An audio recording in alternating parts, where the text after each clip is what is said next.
What is going on, everybody? Welcome back. This is Top 10 Takeaways from the 2023 NFL Combine, day number 1. I'm here with Alex Dunlap from Roster Watch at Roster Watch on the Twitters. I am Cody Carpentier. You can find me on Twitter at Carpentier NFL.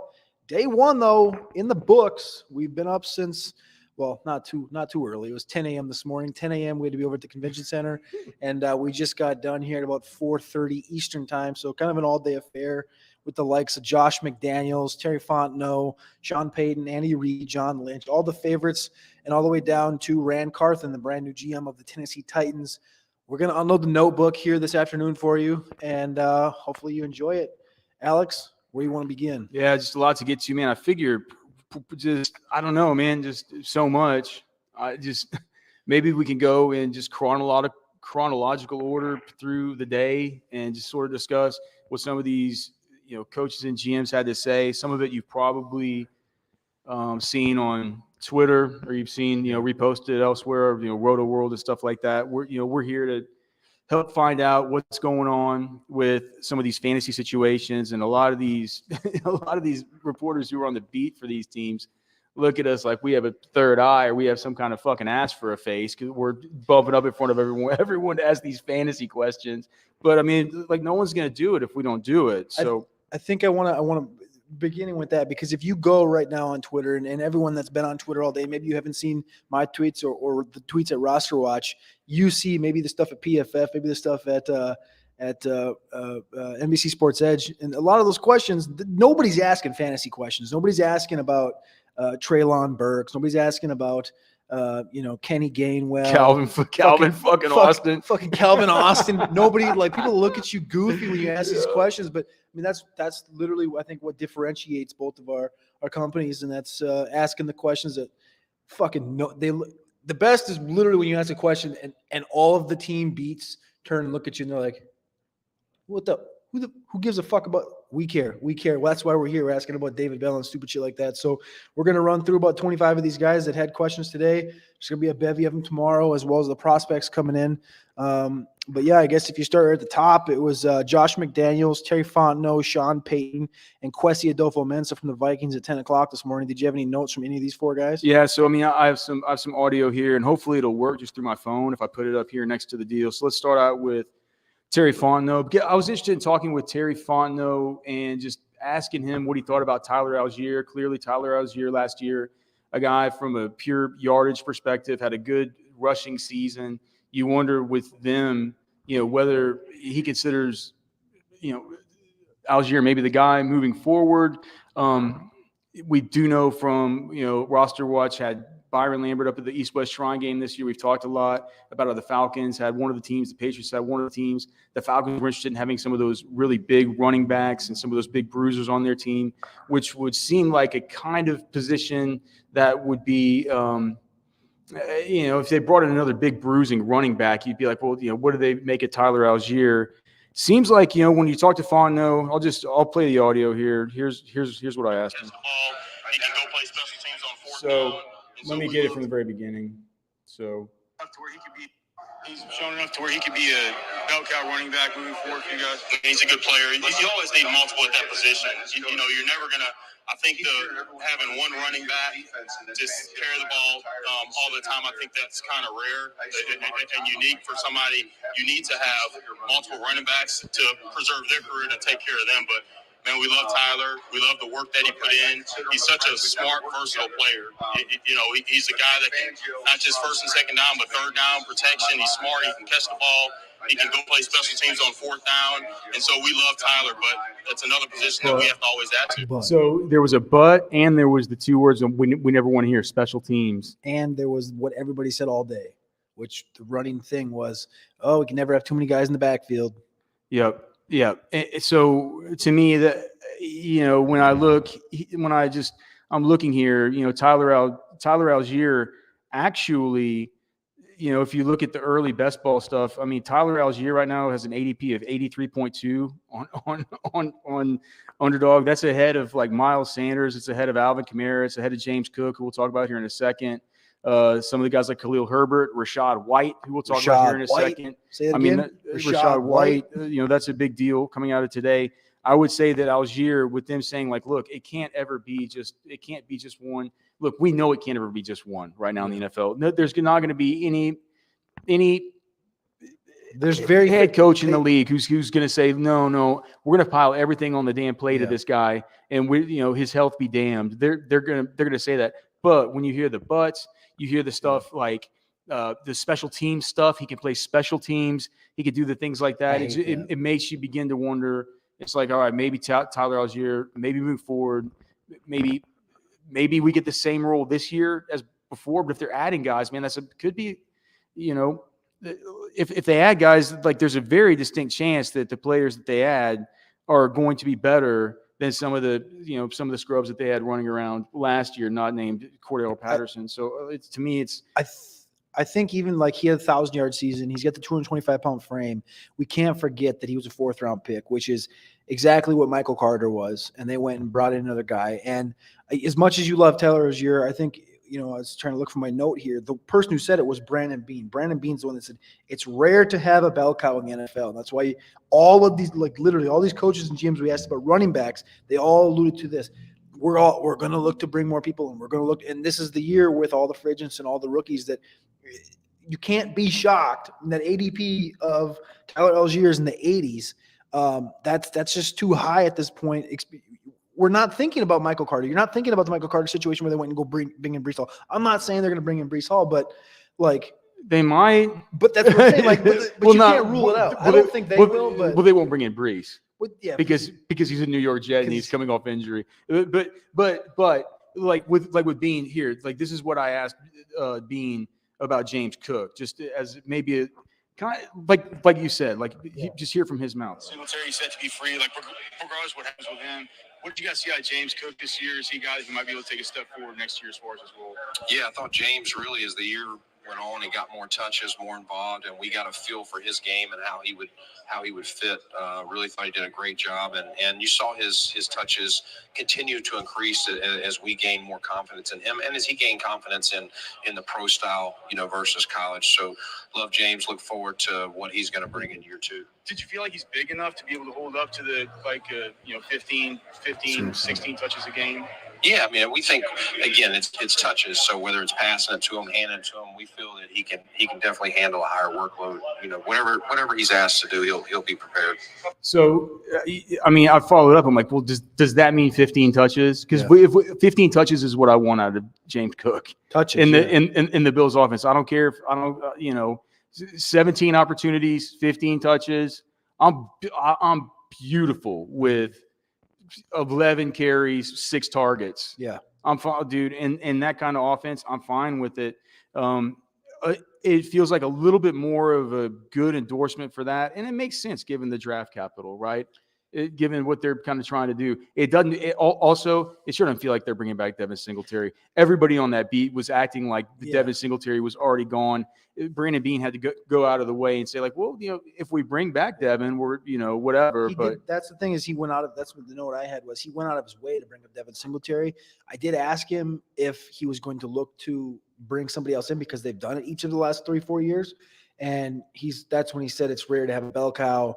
And then he obviously brought up Devin Singletary and that. But I think that's just a natural thing. And he also mentioned Nyheim Hines. He said we have Nyheim Hines and James Cook under contract. But they did mention Nyheim Hines. So they can get out of that Nyheim Hines thing. Yeah, but maybe they don't want to. Maybe that's maybe that's the guy that Nyheim Hines is. You remember he had the 2 big kick returns, and he's a pass catching back, and that's like maybe that's a good dynamic. And then you just bring in a bigger set guy that was supposed to be Zach Moss. But fucking James Cook's a pass catching back. But that's exactly what he said. You can never have what all these fuckers say. You can never have too many backs. And it's like you need to have 3 guys. You need to have 4 guys. So if you have those 2 who are elite pass catchers, elite route runners, and then you bring in a big hog molly like a fucking Zach Charbonnet or some bullshit, then I think you're going to be a happy backfield in Buffalo. In that first group, we also had Josh McDaniels. Anything that you sort of took away from that? I asked him about Darren Waller. Here, you can hear what I was. Darren Waller back on track. I think Darren fought through a lot of injuries and those types of things last year, but I have a great deal of confidence in Darren Wall. I thought he ended the season the right way, really playing well. Still, fast, explosive, great teammate, very smart. He'll be a big part of what we're going to do going forward. And he was supposed to be a big part of what they were going to do going forward the minute that he got there. Well, all anybody talked about was, holy cow, it's going to be, it's going to be the next great tight end and the Josh McDaniels sort of Patriots system. I think it kind of lends a little bit of credibility there that he's like, dude, he was more banged up than people, a little bit more banged up than people would have known. And he was happy with what he did sort of down the stretch last season. Darren Waller's a guy who, where's Darren Waller's best ball ADP right now? 7th round, I think. It is, let's see. So right now, Darren Waller is going 7th round. Oh my God. Darren Waller's going after Evan Ingram, where we don't even know who he's going to be next season. Darren Waller is going, his ADP is 93.4. So that's more like 8 times 12 is 96. That's the mid-8th. Darren Waller's going mid-8th? Risk-free. That's called risk-free right there. Especially when I don't know the whole Rodgers conversation, you can get all into that, but if there's one place I think he goes, that's the place he's going to go. And that's going to elevate everything in that offense. They still really like him. They talk about what a teammate he is, what a leader he is, all this stuff. And Cody, goes to more of like what is it, more of a macro thing or more of a micro thing? I always get those mixed up. Whatever it is, more of like an overarching thing that has come out of this whole thing with Jalen Hurts actually turning out to be really good and being a really good quarterback is that these teams are like, man, we need to start looking more at the person and the kind of leader he is in the locker room and the way that he studies and the type of player he's going to be for us, not only on the field but off the field, stuff like that, right? This has been an important part of what people have been really. I think that the whole Jalen Hurts thing really opened this up. That Jalen Hurts elevated to the level that he could because people say, it wasn't necessarily because he did have the good skill set coming out, right? He did have the good tools coming out, but people should have paid more attention to how smart he was, to how galvanizing he was to his teammates, all the rest of it. It feels like right now in the ethos of the league is something that everyone kind of cares about, right? And so I think with Darren Waller, he's like, for Dynasty, I don't know. He's old. He's getting older. He's still up there. But if you can get a discounted tight end premium right now on Darren Waller, this stuff. Darren Waller is going at about the same time as David Njoku, Dalton.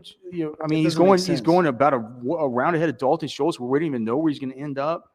This to me, it's like as far as that first kind of line of coaches there. I think maybe the biggest takeaway, is that Tyler Algier shouldn't be going ahead of James Cook. 100%. And the second is that Darren Waller is, he's just being completely slept on. Eighth round. I think that the Waller thing's gonna figure itself out, I think, once the Rodgers thing does. Because I think if Rodgers obviously goes there and Waller stays there, it's gonna go up. If Waller leaves and gets out from underneath Devontae Adams and that weird situation where you don't know who the quarterback is, and he goes anywhere. So if you say he's the return trade, he goes back to Green Bay, does Waller become the number one there? I think he's the number one talented receiver in Green Bay if he goes to Green Bay. So it's like multitude of things I think can elevate him. But the bottom line is, he's a free piece, a free tight end right now in the 8th round on Underdog especially. Staying in the AFC West, I made sure to push Broncos GM George Payton about Javonte Williams because nobody else was going to do it. He was giving platitudes about this. I want to know exactly, is he going to be ready to start the season? He didn't want to answer. You can just hear it. Do you think you have update on Javonte Williams? Do you think he's going to be ready to start the year? I think he's on track. I don't want to put a date on it, but he's out there jogging. He's working his butt off. He's rehabbing. And, Javonte, they anticipate he would be ready for the start of the season. Is there a plan in place in case he's not ready to go the first? Yeah, we'll have a plan. We'll have another back or two to be ready if he can't go. Are those guys on the roster right now, or? Yeah, they may be, but we're always looking. I know it's a deep free agent class. It's a deep draft class for running backs, so we're always going to look to upgrade. So they're always going to look to upgrade on the plan B behind Javonte. But there have been the dubious reports that have been coming out lately about how it was multiple ligaments that were torn. It was one of these situations where, like J.K. Dobbins was last year, where it took a little bit longer than everybody expected. And even guys that we trust, man, we saw our friend Benjamin Albright today, who covers the Broncos, I think better than anybody else. He lives in the same apartment complex as a lot of these dudes. Like, I think that I wanted to push him and say, is the expectation he's going to be back for week 1? And that was the headline that came out, right? The headline that you saw everywhere. I'm not sure I trust it. Yeah. Do you? No. It was not an overarching positive note. Douglas was also one talking about running back with ACL. He brought up Breece, but he also brought up AVT, and he also brought up Becton. Wasn't the most glowing. He said they're on track and they're going good, but both Patton and Douglas both weren't like, oh yeah, he's 100%, he's ready to go, and you had to like push them to get the answer out of them. He also, when you brought up Javonte, he brought up the backfield. Earlier on, I think he brought up Chase Edmonds being under contract, which was interesting because he was kind of a guy that like was thought of as like Nyheim Hines and Chase Edmonds need to get the hell out off the roster to save some money. Like, okay, but they were thought of as to be cap casualties. But what I'm saying is we have to like take a step back. We have to realize like we didn't ask about these motherfuckers. Brandon Beane brought up Nyheim Hines. George Paton brought up Chase Edmonds. They wouldn't have brought these guys up. We've seen years past, right? They didn't ever brought up Darrington Evans in Tennessee. We brought Darrington. Well, they Evans hate up, right? Darrington Evans. But that's just what I'm saying. Like if they didn't give a shit about Nyheim Hines or Chase Edmonds, they would have just swept them under the rug. I mean, I get it. Well, let's listen. This was what Joe Douglas told me about Breece Hall. Do you have any updates on Breece Hall and where he is in his recovery? Should he be good to go to start the next season? Yeah, Breece is doing great in his recovery. I know he had a visit with Dr. Cooper in Dallas, and he's progressing great. So really, Breece, AVT, Mackay, they're all doing great in their recovery. And we feel good about their return. Do you expect them to be ready to start the 2023 season? Right now, the plan is for him to be ready for the start of the season. Yeah. So right now, the plan is for him to be ready for the start of the season. That's not very positive. Well, it's just, I mean, it's non-committal. It's one of those things where like usually you hear a coach say something and it's like, well, he said it's coach speak, but it's like we had to push him to get that out of him, and it's just like okay, he said it. Yeah. Expect it's fucking 6 months away. Like, yeah, he expects it though. And Breece Hall is really good at football. Yeah. My question is, and people got at us on Twitter when we said like, hey, we just asked Joe Douglas. He said Breece Hall, he expects Breece Hall to be ready, and people are saying like, oh, you guys are falling for the same. Well, here's the thing: we're not falling for any trap. We're trying to get out here and get the answers for everybody in the community. We're not falling for any traps. We're just reporting what they're saying. I mean, there's some merit to doing this, and what we're doing now is we're trying to get back here to the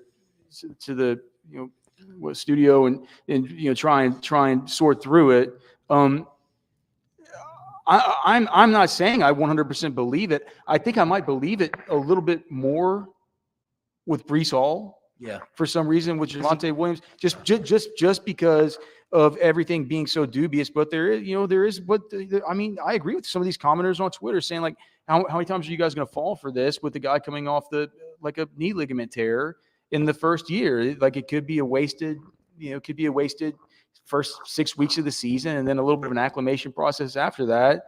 And by the time you're 3-4, and you got to trade this guy off of your roster, and the winning team picks him up and uses him for the stretch run, all the next thing you know is like, peace out, I'll see you next season. So I'm not sure how much, like, where's Breece's ADP right now? If you're listening along right now on YouTube or anything like that, drop a comment in there. We want to see who are you more worried about? Javonte Williams with the Broncos coming off his knee injury, or Breece Hall coming off his knee injury with the Jets? And if you're also on Twitter or on the YouTube, go down to the description. You can see Roster Watch at Roster Watch on Twitter, Carpentier NFL at Carpentier NFL on Twitter. You can follow us along. We're going to be here all week. Tuesday, Wednesday, Thursday, Friday, Saturday, and Sunday, doing interviews and on-field stuff and kind of getting you guys the questions and the answers from all the prospects and GMs. So make sure you click that like, click that subscribe. We'll be back multiple times this week to talk about this, but also, like I said, stay tapped in on Twitter at Roster Watching at Carpentier NFL. Breece Hall is going 5 spots ahead of Travis Etienne. Yeah. Well, to me, that seems stupid. But look where both those guys are, right? Breece is 25th overall, and there's still question marks. Where's Javonte at on that list? Javonte on the list. He's not even on it.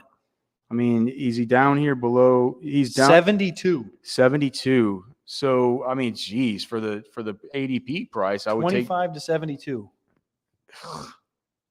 I'm just now beginning to sort through this. I can't believe it. I was thinking My brain is scrambled. before you took that. I was thinking obviously that we would trust Breece more, but No, at man. that tag, at that price tag, I mean, it's tough to say, 212, 301 that you would Dude. take Breece Hall. Our best ball cheat sheet at Roster Watch always goes up. At this juncture. It always goes up right after the combine. And I was just telling you, man, this is like the way that these ADPs are shaking out to start, and these early underdog contests are cockamamie me, man. This is really, really weird. The people who are drafting right now are complete psychos and sociopaths. Can we, before you move on past the Jets, can we just talk about the fact that Joe Douglas was asked about Zach Wilson? It wasn't a direct Aaron Rodgers question. It was, what's the expectation for Zach Wilson? And he said, Zach has a very high ceiling, and we still think that. Well, he has to say that, right? But I mean, they're openly looking for a court. They're openly looking for Derek Carr. They're openly looking for Rodgers. It wasn't the quote I was expecting to take from Joe Douglas, was that we still think he has a high ceiling. What are you gonna say? I mean, what are you gonna say? Like, We're going to bring in don't- competition. We're going to bring in a veteran competitor. So we can don't progress him. we don't like him. All of his teammates think he's a little punk, and he goes around creeping on his mom's friends. Like what's he gonna say? Okay, so in that same block, we had Matt Eberflus from the Bears. I thought the most important thing to ask him about would be Khalil Herbert with David Montgomery set to be free. Khalil Herbert, in the times over the last 2 years that he has filled in for David Montgomery, or David Montgomery has left games early, Khalil Herbert's been better than David Montgomery has been on average. He averages 19.5 attempts per game, 2.2 targets per game, and 16 PPR points per game in games where David Montgomery doesn't play. So he's been good. I'm not sure what this quote from Eberflus says. Khalil Herbert's been really good whenever David Montgomery hadn't been available. Yeah. I know Montgomery's set to be free. What do you guys, regardless of Montgomery, what do you guys think about Khalil Herbert? Is he a guy that would be capable of carrying the load? Yeah, Herbert's had a really good year for us, and he's had a couple, productive years for us here at the Bears, and he's an exciting player to watch. He can hit the home run. That's what's exciting about him, and he's got stuff he's got to work on too. Being more of a viable option out of the backfield and all those things that we all talk about. But he's an exciting player to watch. Being a more viable option out of the backfield, those things we all talk about. So I guess I don't talk about that. They're talking about. I guess they talk. Are you talking about They're it? talking about it. Yeah, I mean, like I said, only 2.2 targets per game in those games that David Montgomery missed. So maybe what they're looking for him is, sounds like there's some expectation there. And as we talked about this on Twitter, some of the comments that we got over at Roster Watch from people who are engaging with us over there, certainly always happy to hear them. At least from most of you. Some of you were never happy to hear from. All of you miserable psychos out there. But, a bunch of Bears fans were saying, like, no, I mean, it's also the pass protection. So it's probably just, I guess, something to keep an eye on there. With that being said, man, 23 receptions in 30 games. Khalil Herbert right now, his ADP is after Brian Robinson. But it is ahead of Rachaad White. I think both those guys right there, both Rachaad and Khalil, need to be moved up. Yeah. But, I mean, from what? Khalil Herbert, 102.6, 104.4 for Rachaad White. What we're talking ninth round there for those guys. That's not going to be like that. If David Montgomery's gone by the time we get And if Khalil Herbert dodges all the bullets with free agency, right? By the time we get to the meat of best ball time, Is it RB 32 and 33? Is that what that says? 32 and 33. By the time we get to the meat of the best ball time, people don't know who Khalil Herbert is, so he's not going to get pushed up into like third round consideration. But he will get pushed up into that Dameon Pierce-like consideration from last year, where like the cool kids in the know start getting him up into the fifth round. Yep. Maybe the super hipster kids start getting him up into the fourth round. So I think right now he probably represents a good value. And just with the cheat sheet, what I'm going to do is just kind of stay ahead of ADP with him, make sure to get some exposure to him right now, just in case things hit the right way. Because even if we get it up to seventh round, something like that, what are you missing out on? What is your opportunity cost as you start looking at guys sort of in that range? You're missing out on Tyler Algier. Who we've already discussed. To maybe take one of these guys. That's even if you push the ADP that far and you break ADP that far, which we don't necessarily always like to do there on the cheat sheets. Who else do we have in that same block, Cody? Brett Veach. Brett Veach was one where I really wanted to just, be that guy and ask him about Clyde Edwards-Helaire, but I think the writing was on the wall, so I didn't ask him if the writing was on the wall about Clyde. But he was asked, the last two drafts you took Mecole Hardman ahead of DK Metcalf, you took Sky Moore after George Pickens, you traded down and you got Sky Moore and Pickens went, and the question was, are those little guys, those little shifty guys, is that kind of what you're targeting in these drafts? Why not go after the bigger body types, the bigger bruisers and the Pickens and the Metcalfs? And what Brett Veach essentially said was that it wasn't about the big rebounders, the big bruising alpha wide receiver types. It was more so about the cultural fits. One thing he said was medicals. Medicals went into it a lot, and he didn't say like. So they want cultural fits and they want medicals, and so they bring in Kadarius Toney. So yeah, but that's the thing is it was really weird because like they talked about the shiftiness and like everyone always looks at us and they're like, oh, they want these shifty, speedy guys, and it's like, well, yeah, I mean, you went Tyreek, you went Hardman, you went Toney, you went Sky, like shifty, quick guys. But he said that wasn't actually like the goal. The goal was more so just to find good teammates, cultural fits. Athletic players with good medicals. And obviously, if you remember the medicals for DK, that's kind of what pushed him down into the late 60s, was kind of like a college. And the three cone. And then the three cone. And then Pickens obviously had the knee injury that pushed him down a little bit. Otherwise, he would have been the top thing. But that was kind of his – I thought that was very interesting that he brought up because he was defending himself essentially, right, because of his draft picks. And it's just cool to hear the behind-the-scenes kind of angle he took towards that. Yes, it was wrong, I think, in both instances. Imagine that fucking offense with Metcalf and Pickens right now. But, I mean, yeah, I thought that was you know what, man? If they had Metcalf and Pickens, they might be Super Bowl champs. They might win the Maybe. Super Bowl. Here, speaking of the Super Bowl champion, Kansas City Chiefs. Here's what Andy Reid, the head coach, had to say when I asked about expectations next year for Sky Moore and Kadarius Toney. What are the expectations coming into year two for Sky Moore, and do you anticipate him and Kadarius Toney maybe being bigger parts of the offense? We know that Sky Moore had a really big role on special teams. Yeah, I think both of them. Sky and KT will probably have bigger roles, as they come in. They'll be more familiar with the offense mainly, and so you can utilize them in different ways. Both of them are very talented. Really like their attitude towards the game, and we'll just see. We'll see how that goes once we get to camp and the OTAs. I fucking love Andy Reid, dude. He's just down there in the Super Bowl the whole week. It was like just fucking button-up shirt, nonchalant. Yeah, the whole week. He's awesome. Yeah, man. And he's always like breathing like he's halfway through a cheeseburger. He's like, oh, okay. Take a break from this thing. I'm halfway done with this question. Let me take a breath. Dude, so news dropped while we were there at the Combine, like before we even got to or after we got to address the Bucs guys. Yep. Jason Licht, Todd Bowles, about Leonard Fournette. Looks like Leonard Fournette's gone.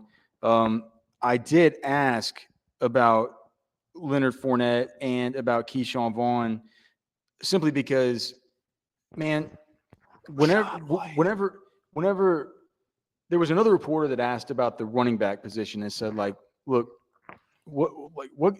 how important is it when you're going to have a new quarterback, whether that's going to be Kyle Trask or somebody else who you bring in or whatever else, and you're sort of transitioning to this thing where you've lost the greatest quarterback of all time.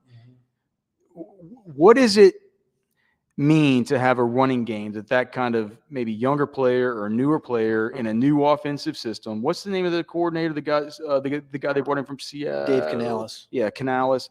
Like that the Canales is bringing in there. Like, how important is it to have that solid running game to lean on? And the first thing he talked about was Rachaad White. And so he didn't mention anybody else, never said anything else.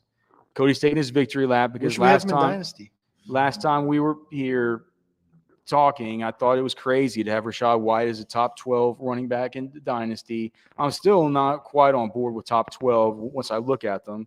But it goes to show, man, these player profiler guys were on to something, just being way, way, way, way ahead of the curve.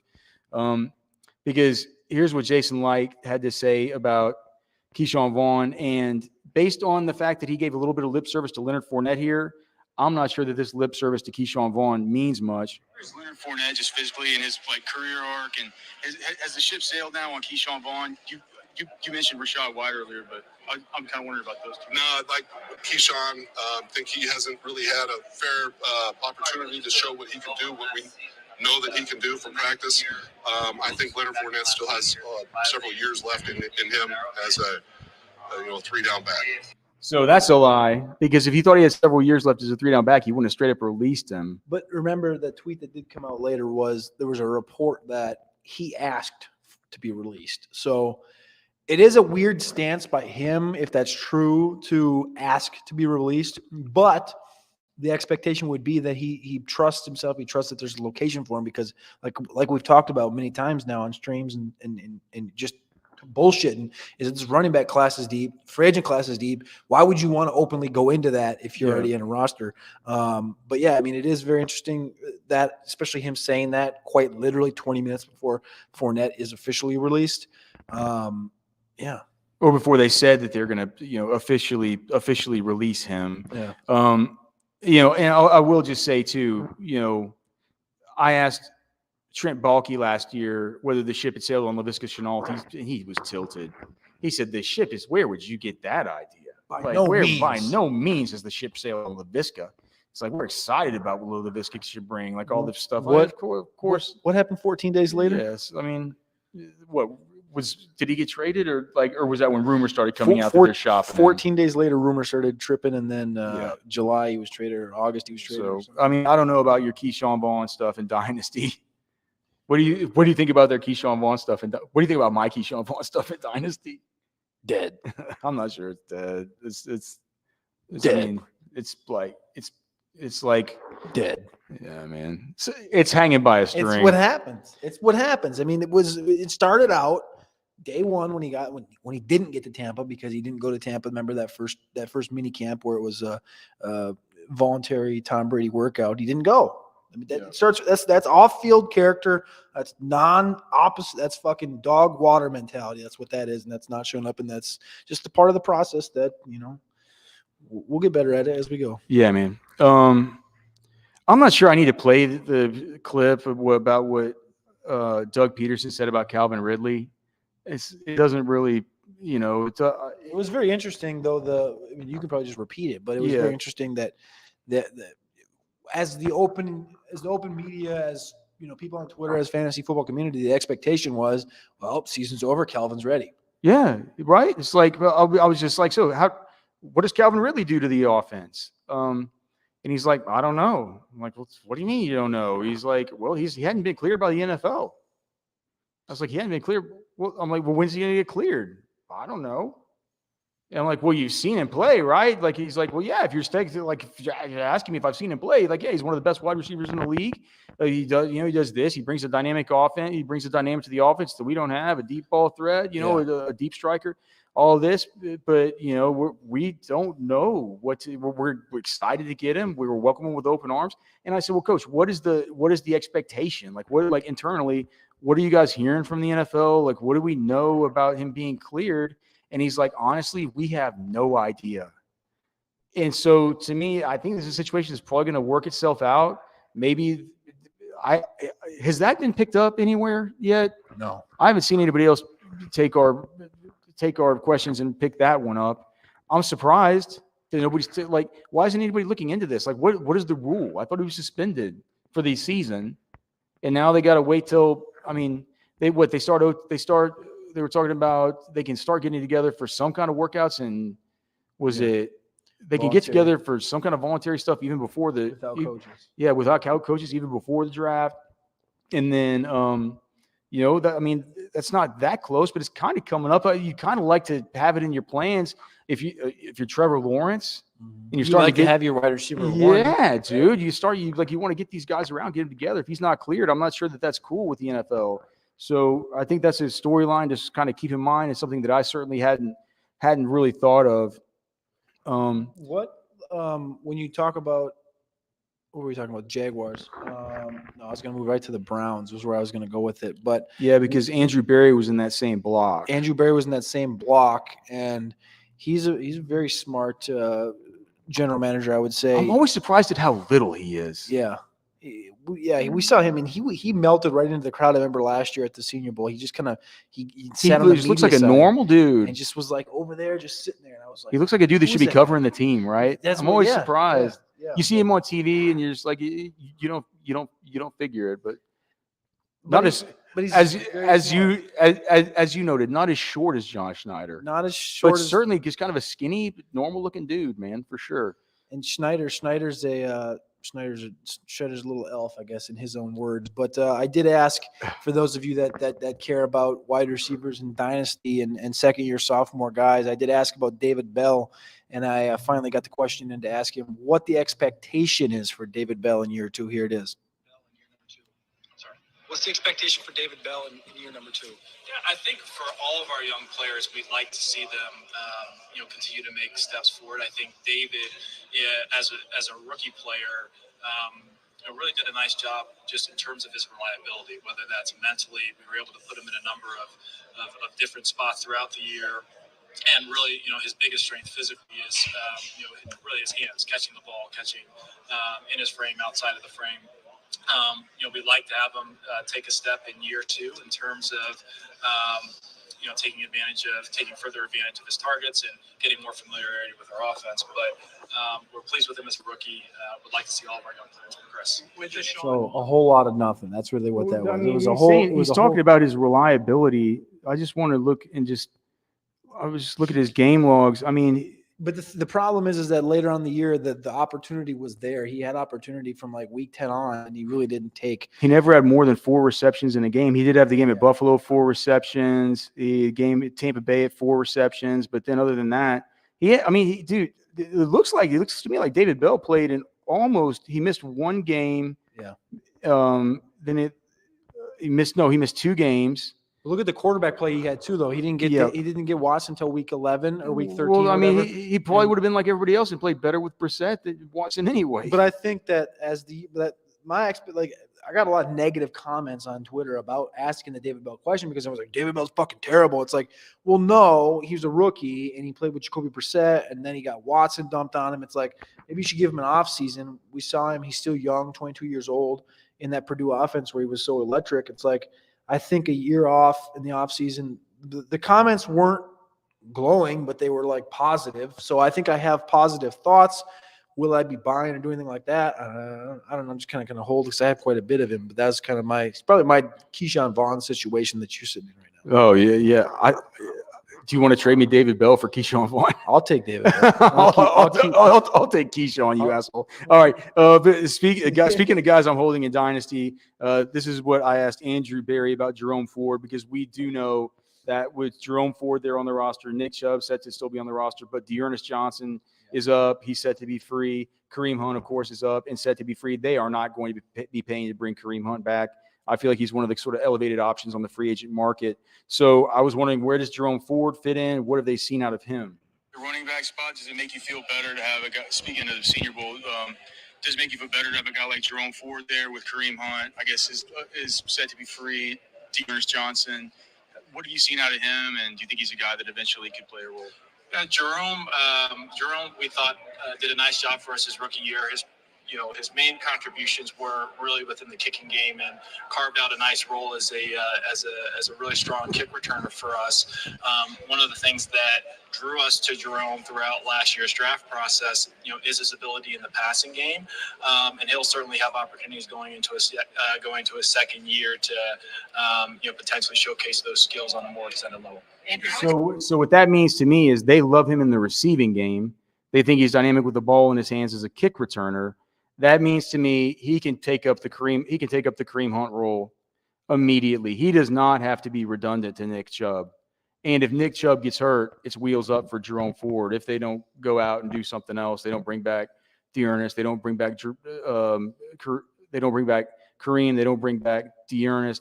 I've told you before, I don't think they're going to bring back Dearness Johnson after he fired his old agent, signed with Drew Rosenhaus last year, got the 1-year deal with the Browns. Rosenhaus apparently thinks that he can go.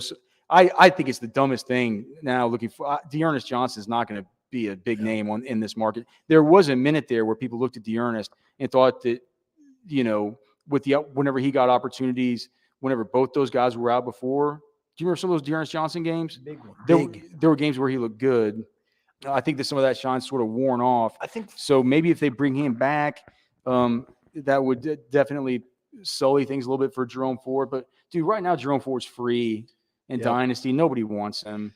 Certainly, nobody wants him to redraft. I wouldn't mind taking him in the 18th round of one of these underdog drafts, and just in the event that nothing too big happens and there could be a Nick Chubb injury.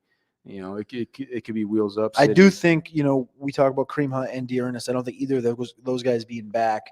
Demetric Felton is on contract, but he's more of a wide receiver type. I was trying to think of will they go receiver type? Would they go a big bully type running back? But they talk about what Jerome can do in the passing game. He had 30 kick returns last year, 8 carries, no receptions.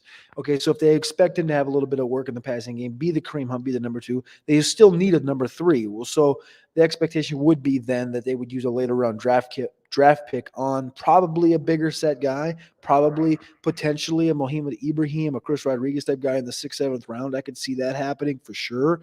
I don't think they spend anything in free agency though.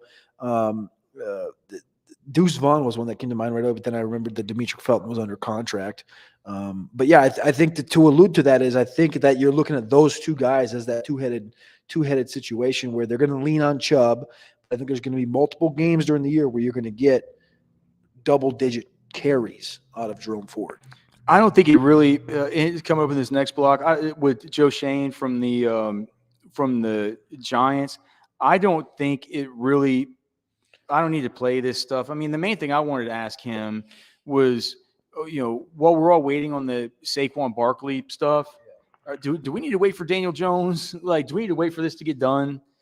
I kind of figured, I was like, man, what's the order of operations? How do you guys deal with this? It feels to me like the order of operations is get the quarterback done. Then after that, we can talk about running back. It feels to me like that would be my natural order of operations. He says that's not necessarily how it is.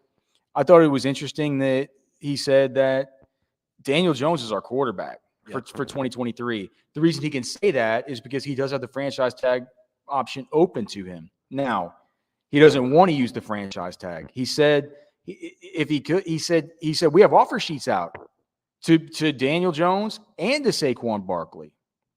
Everybody knows that Daniel Jones has recently switched agents. Did he switch from CAA to Athletes First or from Athletes First to CAA? To CAA. Okay, so now he's with CAA. They're driving a harder bargain.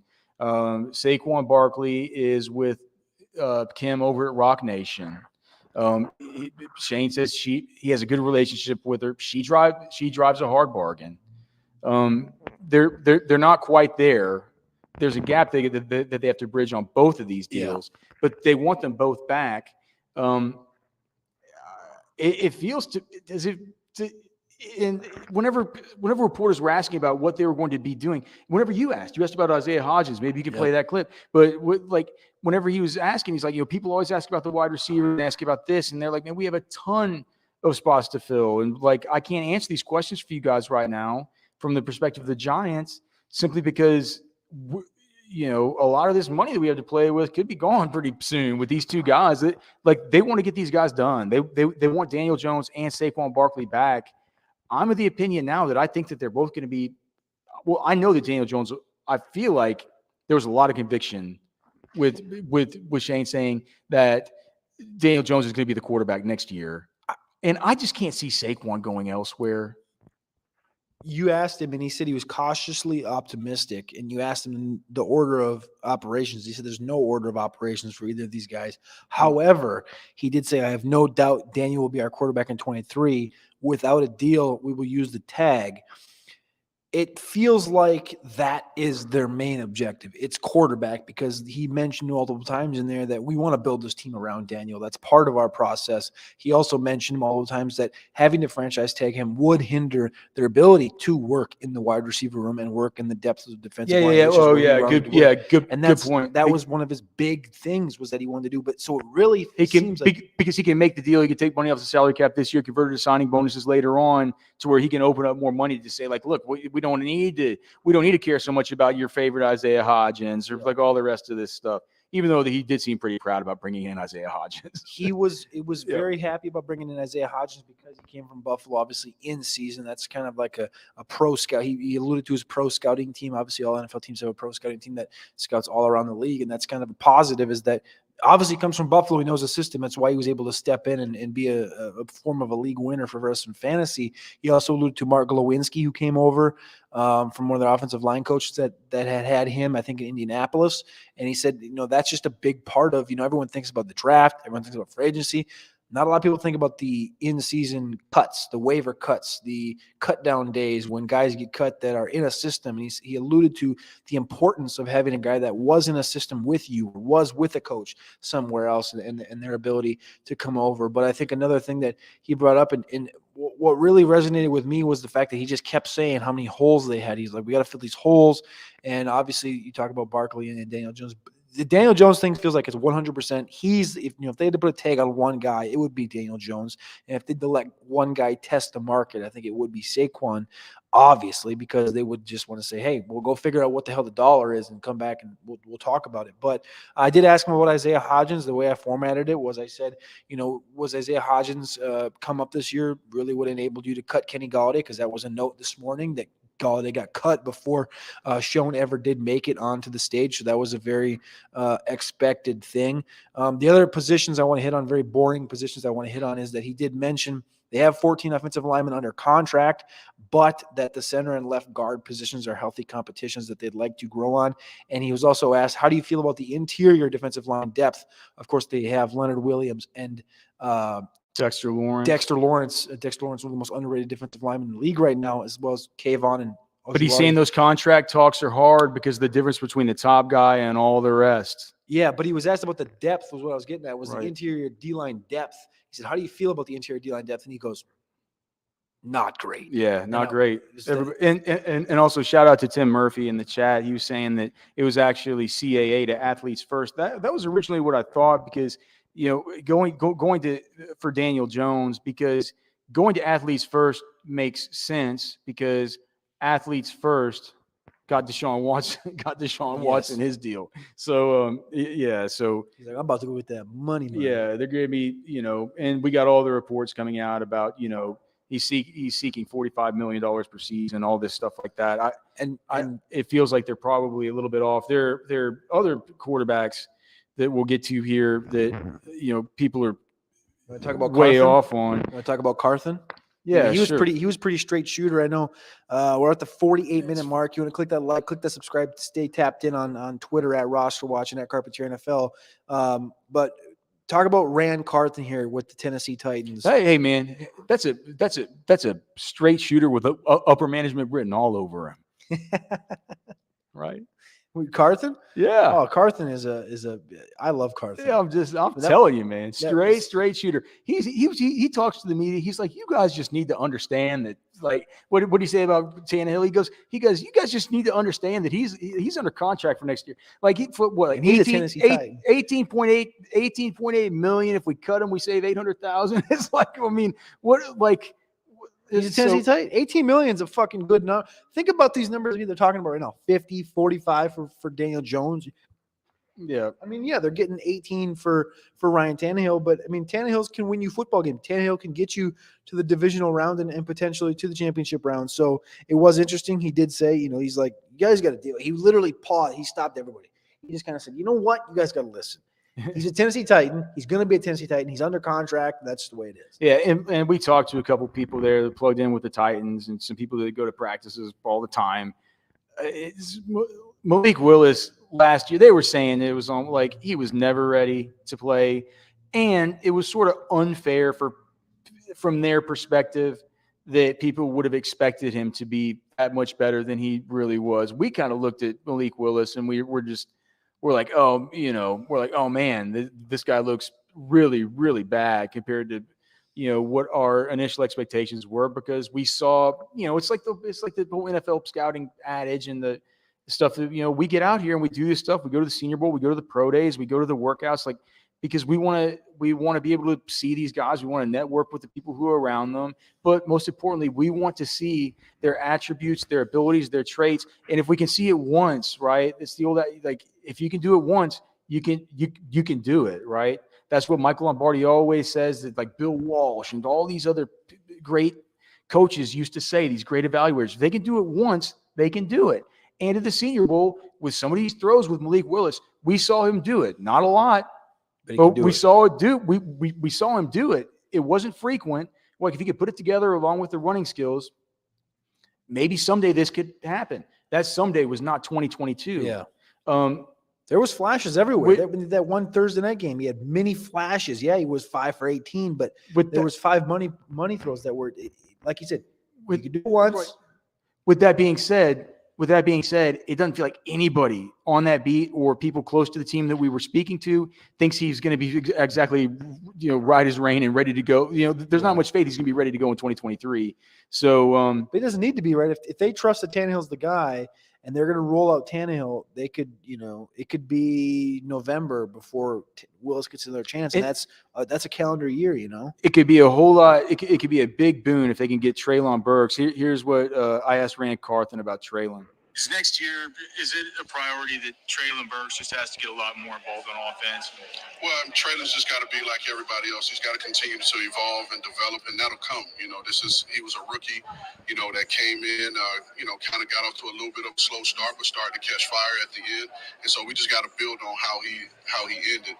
And Treylon's another guy that's been in the building, has been doing a ton of work, and he's showing that he's committed to the process. So as long as he does that and he does his part, then he'll be a part of the process moving forward. So to me, 2 things I just thought of right there. He said he was just a rookie. The first thing I thought of, he's a rookie that you traded away. Admittedly, what was going to be a sticky contract situation with A.J. Brown, but you traded away A.J. Brown for this rookie, for one. For 2, Carthen says he caught fire towards the end of last year. There was things that he liked about it. For 3, the fact that he's in the building, he's working hard, he's showing motivation, all that stuff. What did we hear all last offseason about Treylon Burks? He's got asthma. He can't show up. He can't breathe. There was a report he couldn't breathe. John Robinson. What is Treylon Burks' ADP? Not high enough. I mean, what is Treylon Burks' ADP right now? Do I still have this pulled up? He's he is so far down that it's going to be hard to even scroll. Here, let me just search Keep going. Treylon Burks. No, ADP is 75.9. I don't mind that. That's probably a little high, to be honest. That's actually kind of high. I was going to say we need to evolve the Treylon Burks. He's going to 12th round. He's not. 75.9. I think what that goes to show is that maybe some of this optimism, it makes sense, right? So many dynasty people play best ball. Yeah. Some people playing best ball right now are into the NFL. Like, they're baking in the fact that there's got to be a year or 2 bounce back out of this guy. But I do feel good that there is going to be one of the dynamic rookies from last season. Man, the only other things I really have, Cody, I know that we talked to. I wanted to get this out because I thought this was interesting. So I asked John Lynch about Christian McCaffrey and about during the course of a season whether or not you have to monitor his workload whether that was going to be some kind of point of emphasis, some kind of narrative in San Francisco coming into this first season. This is a very – listen closely. This is very good. At this point in his career, John, do you think that Christian McCaffrey is a guy that needs to have his workload managed throughout the course of the season, or is he a guy that can be leaned on just to completely carry the load throughout the course of the whole year?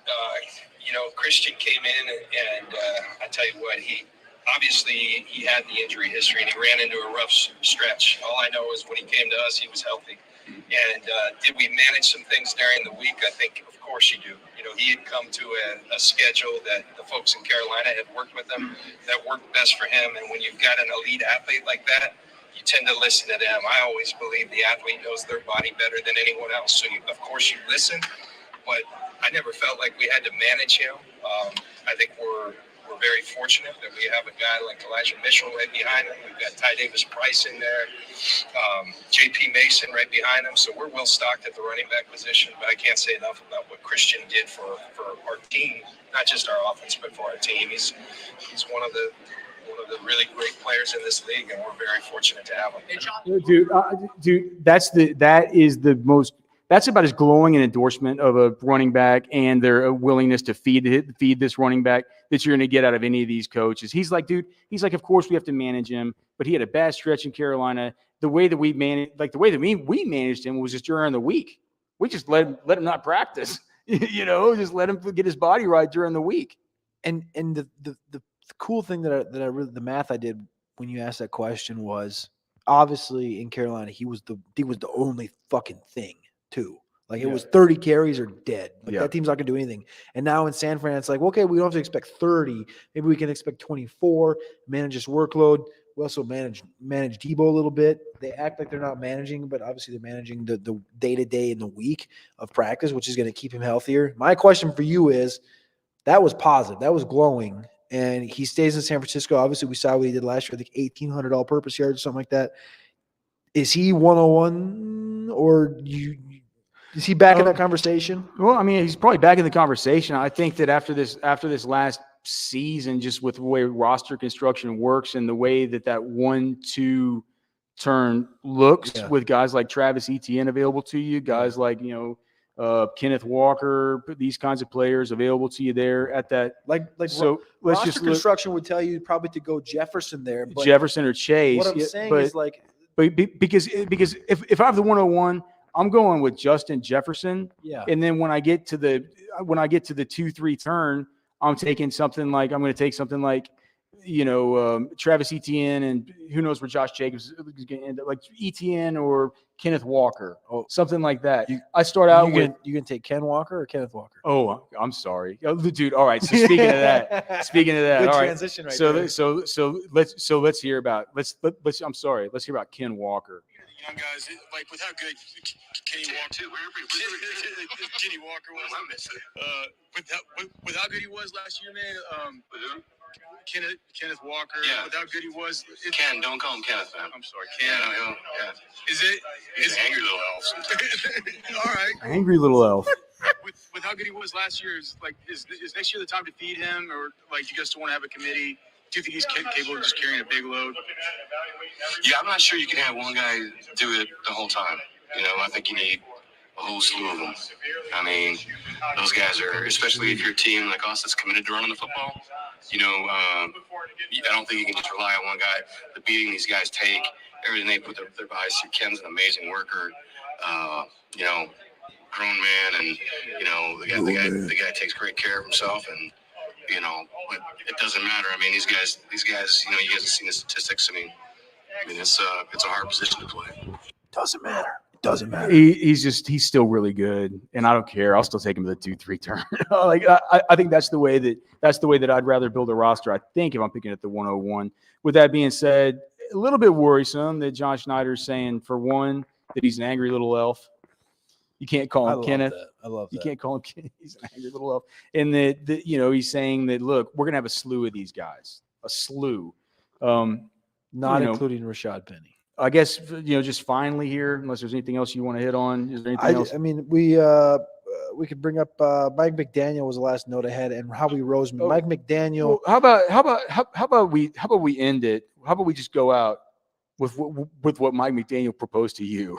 All right, yeah, Mike McDaniel. Okay, offered me- but wait. Before we do that, okay. I want to talk Howie about Roseman? I want to talk about Howie Roseman. Yeah. Because in a post Miles Sanders world, is it even within the realm of possibility that there could be some, because we know if it's Kenny Gain, so I can still call Kenny Gainwell Kenny, right? Or do I have to call him Ken? Ken Gainwell. I can't call him Ken. With Kenneth Gainwell, is there any world where he could at least be the leader, like the 1A within the committee, right? Like, I don't think that any of us have any grand visions of Kenneth Gainwell coming in there and, getting 18 carries, 6 targets a game. But could he be somebody who could be leaned on more? Any game, Will? Is that 2 questions that I brought before? I think I got to go with someone first and come back to you before I get you. Do you think the kid? Do you think Kenny Gainwell is the kind of guy who can take on more of a lead back role going forward? Yeah, Kenny's an impressive young player. And when you watch him and you watch his skill set, he's got really good vision. He's got the ability to get small and get skinny, and he can catch the ball. He can protect. He's a good player.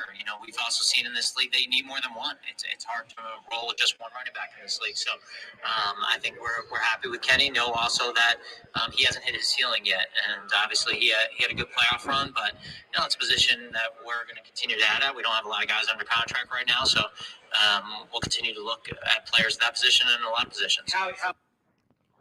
Bijan Robinson, maybe. If he goes there, Kenny Gainwell could be cooked. That was complete bullshit. But 125 ADP right now. Do you think it's BS? 100%.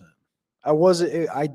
Number one thing is, like, obviously the Miles Sanders stuff came out the last 2 days about them like not bringing him back, but also like him fully going into, yeah, we trust Kenny Gainwell.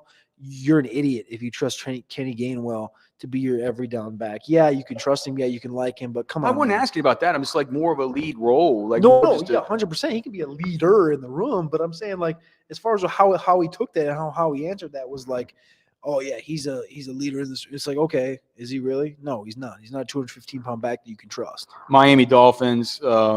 We were, by the way, Mike McDaniel just. I've done a 180 on what I think. I saw this guy at the combine last year. I was telling Trash Man and Cody, I'm like, I'm not sure about this dude. I'm not sure this is guy. Like, he's funny as shit. Dude, I can tell he's probably really good at relating to these players and everything. Yeah. He was at. This was somebody asked right before I was set to ask. They don't have $1 designated for a running back next season on their current roster. And so one of the Miami beat reporters said, like, well, what the hell? Like, what are you doing? And he's just like, we're looking for good players. And he's like, well, right, but what do you look at as far as attributes? What he says, we have a lot of really good players on this team, a lot of guys that need the football. He didn't say this, but you think about obviously this is a Tyreek Hill, Jalen Waddle offense, right?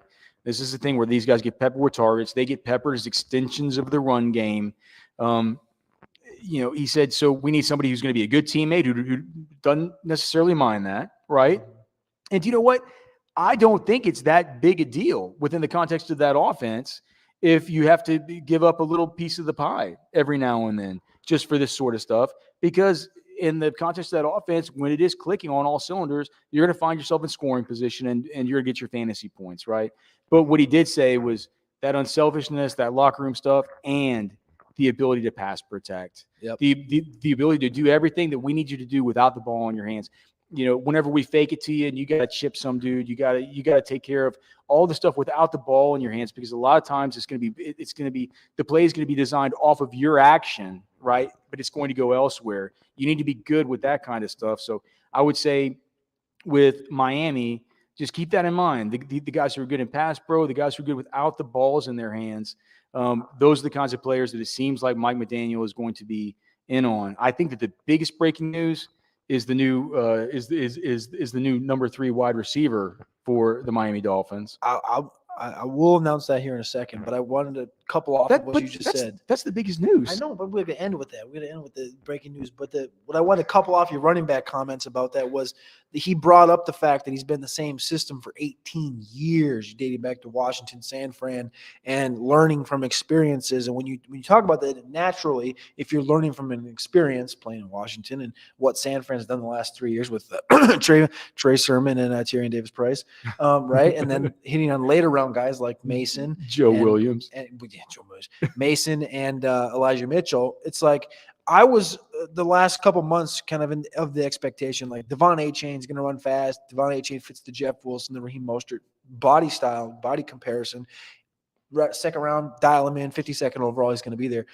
Now, after listening to Mike McDaniel actually talk about it, learning from experiences, 18 years in the same system, why not just throw 2 darts in the 6th and 7th round on a running back and bring back one of Jeff Wilson or Mostert to the running back position and just kind of keep rolling with that exact build? Why would you spend early draft capital if you've learned anything through the process? Maybe if like Roschon Johnson fell to the 4th, they could just take him. All right. That's not going to happen, but that would be fantastic. The other note I want to hit on really quickly was Mike Gesicki, because Mike Gesicki is obviously going to hit free agency. Mike, this is his quote from Mike McDaniel was, Mike has earned the right to test the market. There's always room for good players. For him to have the opportunity to go earn money, we very much encourage that, and we are of the business of signing good players. They said they'd love to have him back, but they want him to have his opportunity to go make a quick dollar. So I thought that was very interesting that he just brought that up about, we obviously love what he brings to the table, but we want him to go out there and see what the market offers. No, that's it's not you, it's me thing, right? It isn't you, Mike. It really isn't you. We know what you can do as a guy that's flexed off the line of scrimmage. We know what you can do as a wide receiver. Do you know who we know you aren't? George Kittle. We know you're not going to put some dude's dick in the dirt, man. Like you're not going to do it. You're not going to just get off all game on just getting out there, putting a dude's face mask in the grass and pretending like that is your entire goal, and that is what makes you have this monster game, is these killer block after killer block after killer block. That's just not in Mike Gesicki's wheelhouse. Send him up to Cincinnati. Hayden Hurst is gone. Send him to Cincinnati and let's see some fireworks.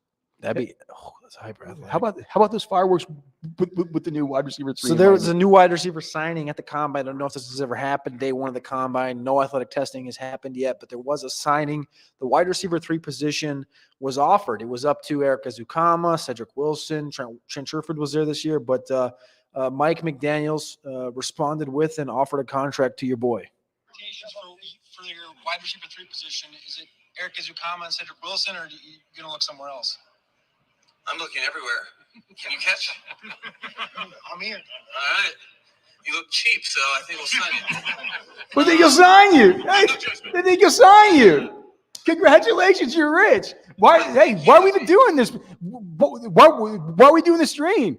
You're rich. Let's get off of here. Let's get off of here. I think we log off of here. I think we head down to Miami Beach. Come on, let's get to Miami Beach. The 305, man. We're coming your way. All right. We appreciate you guys all for tapping in. Make sure you click that like, click the subscribe button. Go down in the description. You can follow Roster Watch on Twitter at Roster Watch. You can follow me on Twitter at Carpentier NFL. Like I said, Tuesday, Wednesday, Thursday, Friday, Saturday, Sunday, all damn week. We're here. Alex Dunlap from Roster Watch, Cody Carpentier from Player Profiler.